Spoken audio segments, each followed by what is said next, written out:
The story of Jove and Ganymede. Ganymede is a divine hero whose homeland was Troy.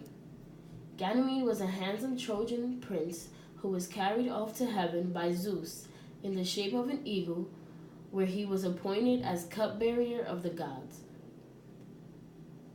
Ganymede was often portrayed as the god of homosexual love, and as such appears as a playmate of the love gods. Ganymede was depicted in Greek vase painting as a handsome youth. In scenes of his abduction, he holds a rooster, a lover's gift, hoop, a boy's toy, or lyre. When portrayed as the cupbearer of the gods, he pours nectar from a jug. In sculpture and mosaic art, Ganymede usually appears with shepherd, croc, and Phrygian cap. Ganymede had been tending to sheep in Mount Ida before his privileged status was revealed. Ganymede's father was Tros, the king of Troy, and his mother was Calliope.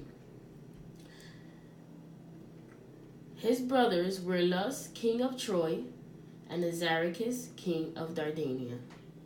Troy was a city far northwest of Asia Minor. It was the setting of the Trojan War described in that Greek epic cycle.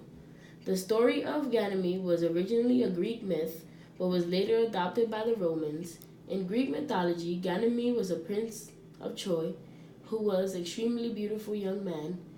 In the Iliad, Homer, Ganymede was the loveliest born of the race of the mortals, and therefore the gods called him away to themselves to be Zeus' wine pourer for the sake of his beauty, and so he became immortal.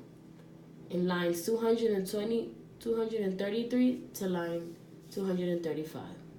Also known as Jupiter, Jove is the god of the sky and thunder, and the king of the gods in ancient Rome and the Greek mythology.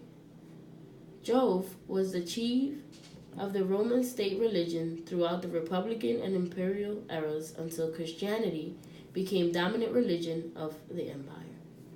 Jove is also known as Zeus in the Greek mythology. Jove's identifying implement was the thunderbolt, and his sacred animal was the eagle. The eagle became one of the most common symbols of the Roman army.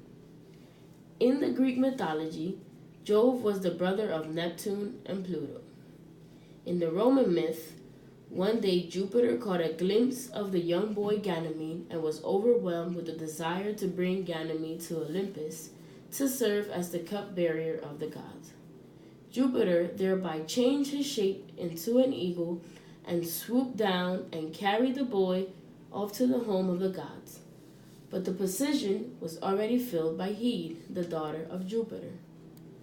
Once Ganymede arrived, a competition began between Hebe and Ganymede for the honor of serving the gods.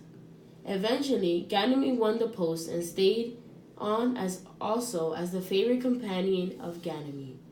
After Ganymede won, Jupiter honored him by placing the eagle into the heavens as the constellation Aquila and immortalized Ganymede as the constellation Aquarius.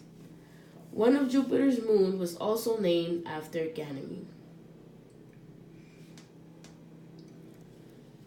Many people argue that Zeus' affair with Ganymede was the religious justification for homosexuality within the Greek culture. Yet others state that this is merely a reflection of Greek life at that time. Others argue that the myth emphasized the victory of patriarchy over matriarchy. This showed that men did not need women to exist.